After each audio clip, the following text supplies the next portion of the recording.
Motoja e martesës son, ta duam njëri tjetrin, të jemi të parët për njëri tjetrin, gjithmonë. Valbona dhe Sokrat Zeneli kanë arritur në kilometrin e 10 të martesës së tyre. Një udhtim i bukur së bashku me sfidat, por më e rëndësishmja, një udhtim ku secili e ka të përcaktuar mirë vendin e vet. Ana, kush është më e rëndësishmja dhe më e para për babin? Mami. Pse është mami? Sepse mamin e ka njëjtë më përpara dhe me motër më ka njëjtë më mbrapa. Çfarë të pëlqen më shumë ty tek marrëdhënia që kanë mami dhe babi jot? Ka dashuria e tyre. Për njëri tjetrin. Ndoshta tingëllon çuditshëm për shumë familje shqiptare ku fëmijët vijnë gjithnjë mbi gjithçka, por për familjen Zeneli, martesa është në vend të parë. Edhe pse kanë 10 vjet bashk, ata i kushtojnë shumë rëndësi romancës dhe ajo që merr iniciativa më shpesh është Valbona.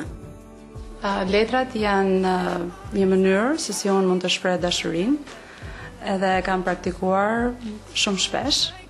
Po bëj edhe këto gjërat e përditshme me celular, inbox, mund ta ngacmoj kështu, bëj gallata.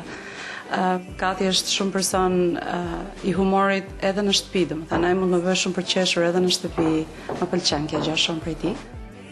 Ndërsa Sokrati është më shumë tipi veprave se i fjalëve. Mua më pëlqen të bëj surpriza të ndryshme, duke i thënë të shkojmë diku tjetër, ose i çoj gjëra surprizë që nuk e pret mendja në shtëpi. Po fa kjo është mënyra ime e të shpreh dashurisë. Ne kemi gjuhë të ndryshme, Bona flet nëpërmjet letrës, ndërsa unë flas nëpërmjet veprave. Edhe këtë kam dëshirë që ta kënaq sipas mënyrës sime. Në fillim Valbona nuk ndjej mirë sepse i dukej sikur investoi më shumë se bashkëshorti, por gjatë udhëtimit 10 vjeçar, ajo ka mësuar se martesa nuk është kurrë 50 me 50.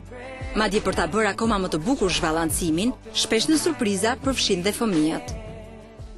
I bënin surpriza me mamin juve babit? Po, Çfarë surprizash i bënin? i bën vizat time. U rikthen shpesh kujtimeve të bukura, siç është kjo letër e shkruar 10 vite më parë. Dhe nuk do të doja kur të dëgjoja fjalët. Të shijojmë këto çaste të dashurisë, se nuk do t'i gjejmë më.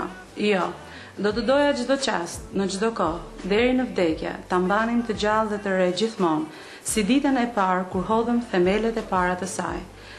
Një premtim i mbajtur, një udhtim i sigurt drejt lumturisë, jo vetëm bashkëshortore, por mbi të gjitha për fëmijët.